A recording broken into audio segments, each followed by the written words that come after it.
Good morning, ladies and gentlemen. As part of the academic year 2022 Innovation Summit by the Brew Krulak Center for Innovation and Future Warfare, I am Lieutenant Colonel Curtis Kobek, and I'm the Ops and Outreach Officer for the center. This year, as part of our Innovation Summit, we are proud to have some students represent some very interesting work that they've done this academic year, as well as a couple other pieces, which will include our keynote speaker, the director for the Joint AI Center, Lieutenant General Groen, and we'll have Mark Orsiscom and some other vendors discussing their capabilities and what they're bringing to the fight.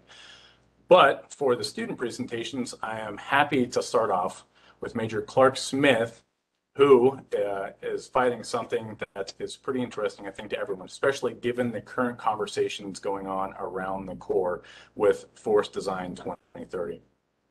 So without further ado, I'm happy to introduce Major Clark Smith, who has talked about wargaming the MLR. All right, thanks, sir. Yeah, Clark Smith, the student saw. This is going to be a presentation on my future war paper. It's a project that started back in June, and we'll be going through some of the findings of that. So I'll begin with my thesis. So this paper uses a series of computer-based war games, the Command PE, addition to test various configurations of the MLR against the Chinese threat. So it looks like that just popped up on your screen, and I give that a minute to load. And there you have it. So I'll pick up here. So you should see this thesis in front of you. The results of these war games indicated that for the MLR to be effective against the Chinese force, they would need multiple EABs and loitering munitions countering a planned threat in the Senkakus. My primary audience for this is a MLR OPSO, or really an MLR staff. That's really who I'm writing to. So why I selected this topic? Coming in to solve, the future war project is something that is enduring throughout the curriculum, and I really just wanted to take the MLR for a test drive. So I'd heard a lot about it, like all the other students, read some, what's on open source, but really haven't delved into it. So taking it for a test drive to learn more about it, and then also to try out a war game. So prior to coming to SAW, I'd read some of Dr. Jensen's articles about wargaming, how you use it. But I haven't done anything with the electronic aspect of wargaming apart from just the analog methods with McPeepee that most Marines are familiar with. And then lastly, to learn about the MLR I mentioned, but also to use the wargaming in a McPeepee process to see if it's useful. All right, so the problem confronted. The MLR force structure is occurring faster than the equipment and procurement process, and also faster than Navy acceptance. And so really, how capable is the MLR as a standalone unit? Now, I'm going to base this off a series of assumptions, and these sound pessimistic. I don't mean for them to come off that way, but again, just to frame the problem going into this for the MLR. The first one, the Marine Corps will not receive the promised equipment, at least not on time. Project delays, unplanned operational delays could impact this. Second is the MLR will be employed before it's ready. And then the Navy and Joint Force will not get on board until the MLR proves itself in some type of conflict. And lastly, there's value in testing the MLR as a standalone force to enable or to identify any soft spots. So basically, we're taking on the MLR to test drive to see if it had a fight tonight, what could it do? All right, so here's the problem confronted in the war game. All right, so in the war game, you see just a series of headlines there at the top indicates that a likely Chinese actions in the Pacific, and that's going to be a takeover of the Senkaku Islands. So similar to a Scarborough Shoals scenario, you have an aggressive Chinese force. The force is led by maritime militia. Behind that is a frigate and a destroyer. And the problem for the MLR is going to be if it can defend the Senkakus against this force. So again, this kind of just sets the scenario here as we go into it. Okay, so here the red circle is around the Senkakus. You have the different distances there, and the scenario is where it takes place. Now, in the bottom right-hand corner of the slide, you'll see different names for the Senkaku Islands. And this is important because it represents 3 different countries hold claim to these islands.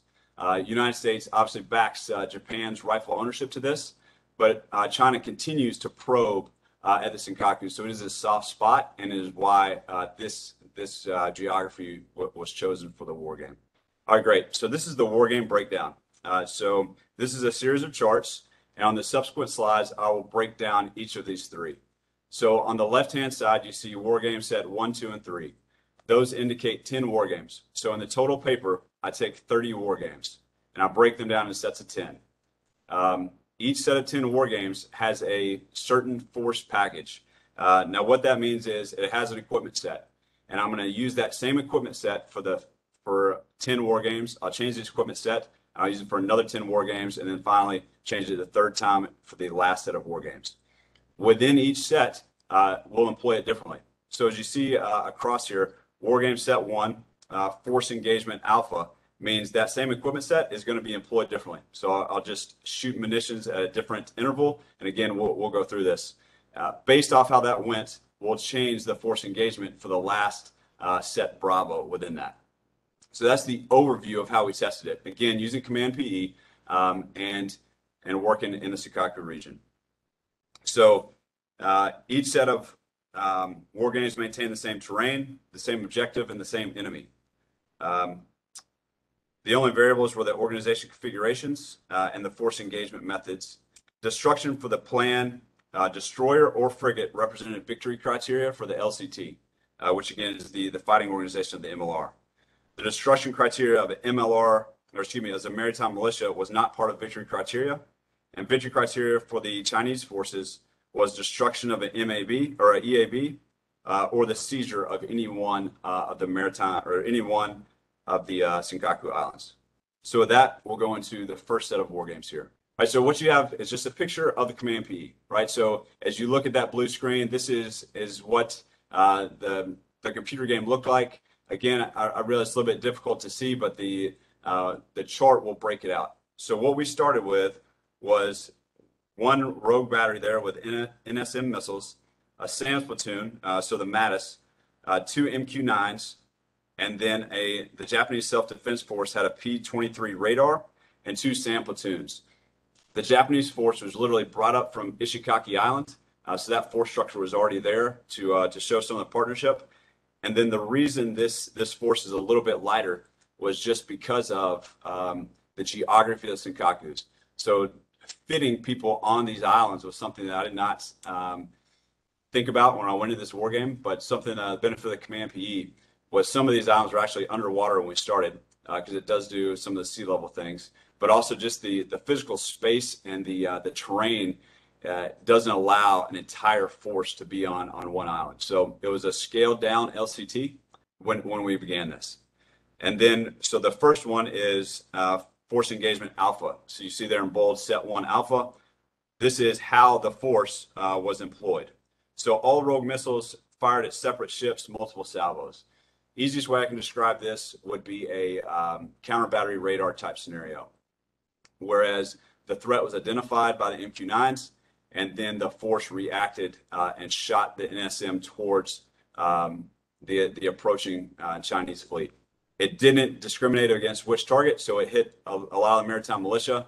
The remaining remaining missiles did not penetrate the frigate's self-defense force. So based off that, for Set 1 Bravo, same equipment set, but we mass fires on one frigate. Again, for this one, we did not achieve victory criteria because each of the missiles were shot down. Some other things we learned was the MQ-9 vulnerability. It was shot down really within the first minute of lights coming on, so to speak. And it did identify the planned force, but it was very vulnerable to the Chinese Navy as they approached. One thing I forgot to mention is, again, doing this war game kind of put a box. The purpose of this is to identify the lethality of the MLR. It was not to identify logistical constraints, and it was not to focus on how the force got there. So the picture you see, we delivered it, if you will, myself and Dr. Jensen, who very unselfish in his time going through this time and time again. But we did have a naval force deliver the MLR, if you will, but that was in a permissive environment. Now, the reason for that was I wanted to figure out how what was the most combat credible force on the Senkakus, realizing there's several other war games and other things that are going on for the logistical aspect of this. So just a note there that I forgot to mention earlier. Now we'll go into set 2. All right, so with set 2, what you see on the screen is an offset of the MQ-9s. Luckily, I have a classmate who's an Air Force officer, UAS pilot, and he said the best way to increase survivability is to change the flight pattern. So we did that. We also put on jamming capabilities for the MQ-9s when we went into the force package. So set 2 here. So again, 10 war games. We added an additional NSM battery, so 8 rogue missiles, and then MQ-9s added jamming capabilities, and again, larger flight pattern, right? So with this, I was anticipating having a lot more coverage, and I was anticipating those MQ-9s, the electronic warfare, being successful. Force engagement, really, the bid for success was mass. Okay, so if the first NSM missiles didn't get through here, let's add another battery, and let's launch more, and let's centralize that on one ship. That was not successful. So set 2 alpha, MQ-9's offset, it actually was detrimental because they did not pick up the entire planned force.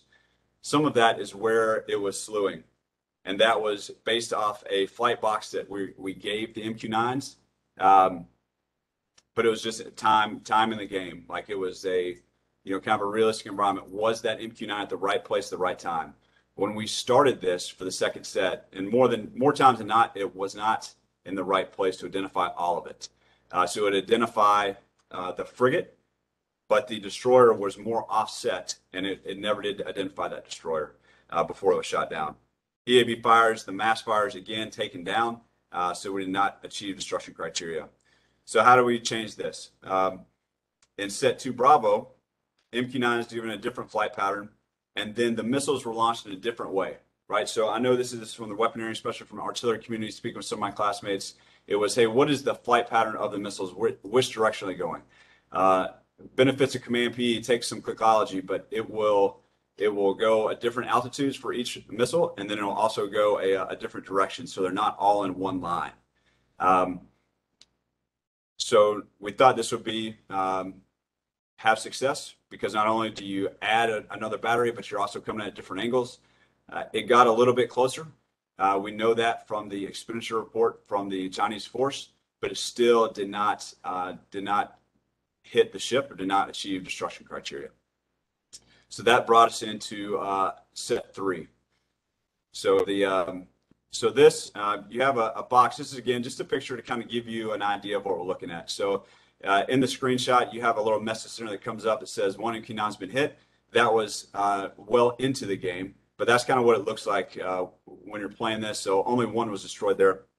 But as we go through, we added the Harp missile, or excuse me, the Harp loitering munition to the force package. So set 3, same force package plus 9 Harp loitering munitions within each NSM platoon. So 2 different locations for the NSMs, 2 different Harps now, and then this Japanese, the same force that they had providing their radar. So set 3 alpha, when we started this, EAB's mass fires on the frigate, and we achieved destruction criteria consistently 5 out of 5 times. The reason for this, and again, it's something that really didn't anticipate, we're just trying to see what worked in the game, was that the loitering munitions had forced the plan to have a horns of a dilemma, if you will, because they had a slow munition, so they had a loitering munition like a swarm type that confused the ship. That opened up a gap for the NSMs then to go in and hit the ship. So it overwhelmed, it appeared to us analyzing this, the ship's self-defense mechanism. Also, the reason the MQ-9s were more survivable was because they had multiple UAS out there, because the Harp, again, it's a loitering munition. So it looks from a self-defense force, or excuse me, from the self-defense of the Chinese Navy, as if there's a drone in the air. They fly slower and lower than the MQ-9s. So that is the biggest threat. So the MQ-9s have a higher ability or a more standoff. Once they focus on all the drones coming at them, or the loitering munitions, then we had a gap the NSMs travel significantly faster, and they were able to punch through and sink the frigate. So after we did that on sets 3 Bravo, we figured go for broke and attack the destroyer using the same concepts. This was ineffective just because it's a newer ship. It has increased self-protector fires, and it was able to take down both the NSMs consistently each time. All right, so some of the implications. And again, this is just based off the Wargame results. The MLR currently cannot prevent anything other than maritime militia from landing on the Senkaku Islands. Additional fires and capabilities are needed to overload a planned self-defensive systems. And then live fire training we believe will uncover additional challenges here, right? We've kind of scratched the surface of what some friction points, but this should empower some live fire training as we go forward. And then the so what of this, MLR staffs are not starting with a blank slate if they receive the mission defend the Senkakus or deter Chinese aggression in this region. That concludes the presentation, the summary of the paper, and look forward to taking any questions that may be out there. Thank you. That was very interesting. Actually, it was kind of fun to see what the implications were. And obviously, the challenge will be now to try and address those and see what maybe at that classified level, what some of those offsets may be. Sure. Okay. Do we have any questions from our virtual audience? Good morning, sir. Will there be, or were you planning on including any future iterations of this war game or similar war games, including operations in the information environment, the various non-kinetic means by which the MLR could, excuse me, by which the MLR could compete or contribute to the fight? Over. Okay, thanks. I was able to hear most of that. So, will there be future iterations of the war game? And what was the second part of that one? Operations in the information environment, so strategic communications, military deception, etc. Okay, great. Yeah, thank you. Great question. And I think it will empower future war games. For this particular one and for this project, there will not be other war games that address that issue.